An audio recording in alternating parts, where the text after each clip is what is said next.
Hello everyone, how are you doing? Good. तो बहुत अच्छी बात है। Today again we welcome you all to CUET की पाठशाला। In previous videos we have discussed about unit 1 that is introductory micro economics. उसके हमने 2 parts video बना दिए हैं जिसमें हमने आपके topics introductory, normative, positive, micro, macro सब कुछ डिस्कस किया था। अब लास्ट वीडियो में जो हमने लास्ट टॉपिक छोड़ा था दैट वाज अपॉर्चुनिटी कॉस्ट। आज हम इसी टॉपिक से कंटिन्यू करेंगे, इस यूनिट को फिनिश करेंगे and will discuss some practice questions कि किस तरीके के MCQs एग्जाम में आ सकते हैं। 5-6 क्वेश्चंस है जो आपको एक आइडिया दे सकते हैं। ठीक है, तो let's start with the topic. Topic was opportunity cost. What is opportunity cost? Opportunity cost is the cost of next best alternative. हम कहते हैं ना कि मेरे पास ये अपॉर्चुनिटी आई है। अपॉर्चुनिटी क्या होता है कि आप एक परमानेंटली किसी वर्क में एंगेज्ड हैं बट कोई आपको नेक्स्ट ऑप्शन मिल रहा है, वो आपकी अपॉर्चुनिटी होती है। तो जब आउट ऑफ 2 और 3 ऑप्शंस जब आप बेस्ट ऑल्टरनेटिव को चूज करते हो तो उसको चूज करने के लिए आप कुछ सेक्रीफाइस करते हो। That sacrifice is your opportunity cost, कि कुछ अचीव करने के लिए मैंने क्या सेक्रीफाइस किया है, वो जो नेक्स्ट बेस्ट ऑप्शन था उसे हम क्या बोलते हैं? Opportunity cost. और जब हम अपॉर्चुनिटी कॉस्ट की बात करते हैं तो it is classified into 2, that is total opportunity cost and marginal opportunity cost.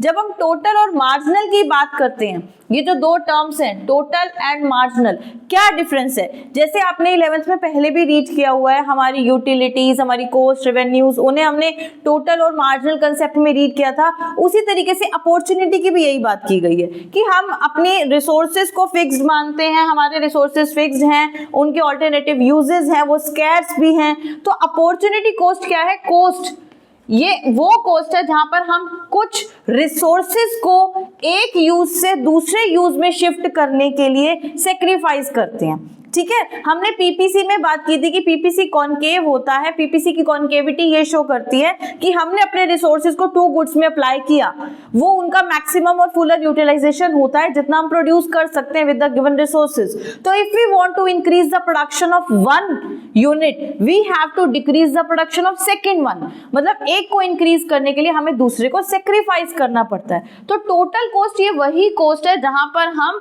अपने रिसोर्सेज को शिफ्ट करते हैं from one use to another. जैसे अगर 10 हेक्टेयर्स ऑफ लैंड है, उस पे आप एप्पल्स की प्रोडक्शन कर रहे थे जिनकी वैल्यू है 8000 रुपीज, ठीक है, और मैंगोज जिनकी वैल्यू थी 6000 रुपीज। अब यहां पर आपने क्या देखा है कि हम 6 और 8 इन दोनों ऑप्शंस में से किसको चूज करेंगे? अगर हमें प्रोडक्शन करनी है विद द गिवन रिसोर्सेज तो we will choose apples, because apples हमारी वर्थ करते हैं 8000 और मैंगोज उसके कंपैरिजन में 6000 करते हैं। तो हम क्या करेंगे? हम अपने रिसोर्सेज को एप्पल की प्रोडक्शन में अप्लाई करते हैं। हम अपने रिसोर्सेज को मैंगोज से शिफ्ट करके एप्पल में लेके आए क्योंकि उसमें हमारा आउटपुट ज्यादा आ रहा है। तो यहां पर जो अपॉर्चुनिटी कॉस्ट है उन रिसोर्सेज को शिफ्ट करने की, वो क्या है? वो लॉस ऑफ मैंगोज। वो 6000 रुपीज की जो मैंगोज की प्रोडक्शन आपने स्टॉप की थी to increase the production of apples, आपने रिसोर्सेज को मैंगो के प्रोडक्शन से एप्पल में शिफ्ट किया, दैट 6000 इज टोटल अपॉर्चुनिटी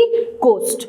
ठीक है, कि एप्पल प्रोड्यूस करने का नेक्स्ट बेस्ट ऑल्टरनेटिव जो उसकी अपॉर्चुनिटी कॉस्ट है that is production of mangoes. So this was about total opportunity cost. Next आती है मार्जिनल अपॉर्चुनिटी कॉस्ट। देखिए, marginal is the cost per unit of additional output. हम हमेशा मार्जिनल की बात करते हैं तो यहां पर हम एक टर्म यूज करते हैं दैट इज एडिशनल। तो it refers to the sacrificed cost per unit of additional unit from another use when resources are shifted from one use to another। एक रिसोर्स मतलब आप एप्पल और मैंगोज की बात कर रहे हो तो instead of shifting the resources completely from mangoes to apple, आपने एप्पल की थोड़ी सी प्रोडक्शन इंक्रीज करने के लिए कुछ यूनिट्स के लिए मैंगोज को थोड़ा सेक्रीफाइस किया है, वो होता है मार्जिनल। कि जो एडिशन आप एप्पल में कर रहे हो उसके लिए मैंगोज में कुछ सब्ट्रैक्शन करना है, that loss of output is marginal opportunity cost. You can see with the help of diagram कि ये आपका कर्व है with the maximum possible resources जिनका फुलर यूटिलाइजेशन हो रहा है। तो अगर आप अपने यूज 1 में जाते हो तो you will produce OA amount, और आप यूज 2 में जाते हो तो you will produce OB amount. But इसके ऊपर डिफरेंट कॉम्बिनेशंस हैं कि अगर हम ये वाला कॉम्बिनेशन लेते हैं जहां पर हम OK तो यूज 1 पे जा रहे हैं और OL यूज 2 पे जा रहे हैं, जहां पर हम दोनों का कॉम्बिनेशन ले रहे हैं। And if we want to increase the production of use 2 from OL to OL1, अगर हम इतना आउटपुट इंक्रीज करना चाहते हैं तो हमें अपने यूज 1 का कुछ आउटपुट डिक्रीज करना पड़ेगा। तो loss of output upon gain of output, हमने अपने यूज 2 में रिसोर्सेज को लगाने के लिए यूज 1 का जो सेक्रीफाइस किया है, that is marginal opportunity cost. Total की बात नहीं कर रहे हैं कि हम टोटल रिसोर्सेज को शिफ्ट करें, यहां पर हम एक एडिशनल यूनिट की बात कर रहे हैं। ये छोटी छोटी चीजें हैं, टर्म्स हैं जो आपको एग्जाम में ध्यान रखनी है, पूरा फोकस करना है। तो this was about opportunity cost, total opportunity cost and marginal opportunity cost. तो टिल नाउ जो भी हमने डिस्कस किया है, माइक्रो मैक्रो, पॉजिटिव नॉर्मेटिव, आपके opportunity cost, production possibility curve, reasons for this choice, economic problems, उनके सॉल्यूशंस क्या क्या हैं, वो सब हम डिस्कस कर चुके हैं। अब उससे रिलेटेड कुछ क्वेश्चंस की प्रैक्टिस करते हैं quickly, this will help you.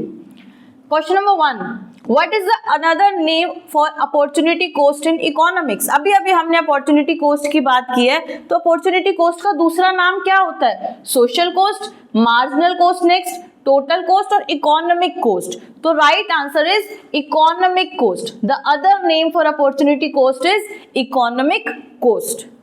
Question number 2, example of micro economic variable. हमारे वेरिएबल्स हैं वो माइक्रो लेवल पे भी हो सकते हैं, मैक्रो लेवल पे भी हो सकते हैं। तो जब हम wholesale price index, national income, market demand और एग्रीगेट डिमांड, इन चारों की स्टडी करते हैं, तो इनमें से आपका माइक्रो लेवल पे कौन सी स्टडी की जाती है? जो आपके इंडिविजुअल लेवल पे स्टडी की जाती है, दैट इज मार्केट डिमांड। तो सही आंसर क्या है? Market demand. ये माइक्रो इकोनॉमिक वेरिएबल है और एग्रीगेट डिमांड हमारा मैक्रो वेरिएबल है, जहां पर हम पूरी इकोनॉमी की स्टडी करते हैं। ठीक है, देखिए क्वेश्चंस तो ऐसे ही आएंगे जिसमें ऑप्शंस थोड़ा बहुत आपको कंफ्यूज कर सकते हैं, तो आपको ध्यान रखना अच्छे से कि किस तरीके से हम इसका आंसर फाइंड करें, सारे कंडीशंस को ध्यान में रखते हुए।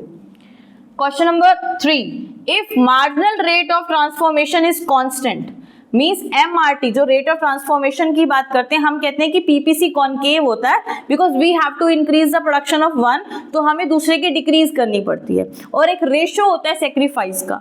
तो ये रेट ऑफ ट्रांसफॉर्मेशन अगर कांस्टेंट है तो PPC कैसा होगा? ये अगर कांस्टेंट होता है तो PPC कैसा होता है? एक स्ट्रेट लाइन होती है, वो कॉनकेव नहीं होता। जब आपका MRT डिमिनिश करता है तब आपका PPC कॉनकेव होता है, और जब आपका MRT कांस्टेंट होता है, ऐसी सिचुएशन में आपका PPC क्या होता है? एक स्ट्रेट लाइन। ठीक है। Question number 4, what is the name of the book written by J.M. Keynes? देखिए कीन्स की थ्योरी हमने अपनी मैक्रो में स्टडी की, आपने 12th में भी रीड आउट की होगी। उस थ्योरी का नाम है the general theory of employment, interest and money. Keynes ने बहुत सारी हमारी ऐसी क्लासिकल थ्योरीज बनाई है जो आप अपनी फर्दर आगे क्लासेस में भी, अपनी हायर स्टडीज के टाइम पे भी पढ़ोगे, तो वो सब कुछ ये हमारे इकोनॉमिस्ट हैं, इन्होंने ये थ्योरीज और मॉडल्स बनाए हैं। ठीक है। Question number 5, assertion. देखिए असर्शन रीजन बेस्ड क्वेश्चन आने के चांसेस बहुत होते हैं, इस टाइप के क्वेश्चन कंफ्यूज भी बहुत करते हैं। Aggregate demand and aggregate supply are the tools to study macro economics. क्या ये सही है? Yes. Reason, macro economic deals with economy as a whole. ये बात तो है कि क्योंकि मैक्रो इकोनॉमिक्स हमारी पूरी इकोनॉमी की स्टडी करती है, तो एग्रीगेट डिमांड और एग्रीगेट सप्लाई जो है ये हमारे मैक्रो इकोनॉमिक्स के टूल्स हैं। तो both assertion and reason are true and R is the correct explanation of A. हमें दूसरे ऑप्शंस पे जाने की जरूरत ही नहीं है, क्योंकि मैक्रो इकोनॉमिक पूरी होल इकोनॉमी को लेके चलती है, और ये दोनों एलिमेंट्स हमारी मैक्रो इकोनॉमी के एलिमेंट्स हैं। ठीक है। Question number 6, you have to match the columns. दो कॉलम्स हैं, अगर हम यहाँ पर दोनों की स्टडी करें, इनको मैच करें, तो क्या आंसर बनेगा हमारा? अनएम्प्लॉयमेंट प्रॉब्लम इन इंडिया, ये माइक्रो इकोनॉमिक है, मैक्रो है, पॉजिटिव है या नॉर्मेटिव है? पहले सारे ऑप्शंस देख लेते हैं। Unemployment problem in India, population of India is increasing at a rate of 2% per annum, lockdown should be extended to curtail covid pandemic और एप्पल इंडस्ट्री। देखिए सबसे पहले आप देख रहे हो कि population is increasing at the rate of 2% per annum. ये रेट फिक्स है, ये हमारा एक आइडल डेटा है जो हमें बता रहा है कि हमारी इकोनॉमिक कंडीशन कैसी है। तो अगर पॉपुलेशन इस रेट पे इंक्रीज हो रही है, इसको हम बोलेंगे पॉजिटिव इकोनॉमिक्स। हमारा जो बी ऑप्शन है वो 3 के साथ मैच होगा कि ये एक पॉजिटिव इकोनॉमिक्स है जो रियल हमें इंफॉर्मेशन दे रही है। ठीक है, lockdown should be extended. Should be मतलब हमने ये पढ़ा था नॉर्मेटिव इज दैट, जहां पर ओपिनियंस और सजेशंस दिए जाते हैं, जहां पर हमें कुछ मतलब ऐसा सजेस्ट किया जाता है कि क्या होना चाहिए। तो this will be considered as option C, normative. C किसके साथ जाएगा? नॉर्मेटिव के साथ। अगर आप एप्पल इंडस्ट्री की बात करते हैं तो किसी एक इंडस्ट्री की बात करें, एप्पल इंडस्ट्री किसके साथ जाएगा? माइक्रो इकोनॉमिक्स के साथ। और अनएम्प्लॉयमेंट प्रॉब्लम इन इंडिया, ये हमारा कौन सा लेवल है? मैक्रो लेवल पे हम इसकी स्टडी करते हैं, क्योंकि पूरी इंडिया की बात करते हैं। तो आपको अपना आंसर अटेम्प्ट करने से पहले सारे ऑप्शंस को क्लियरली स्टडी करना है कि कौन सा किससे कैसे मैच होगा। ठीक है, so this was about your chapter number 1, unit number 1, that was introductory microeconomics. This we have done, हमने अच्छे से इसको quickly discuss कर लिया है। In the next video we will discuss your unit 2, that is consumers equilibrium and demand. Hope you like it. If yes, please subscribe to our channel.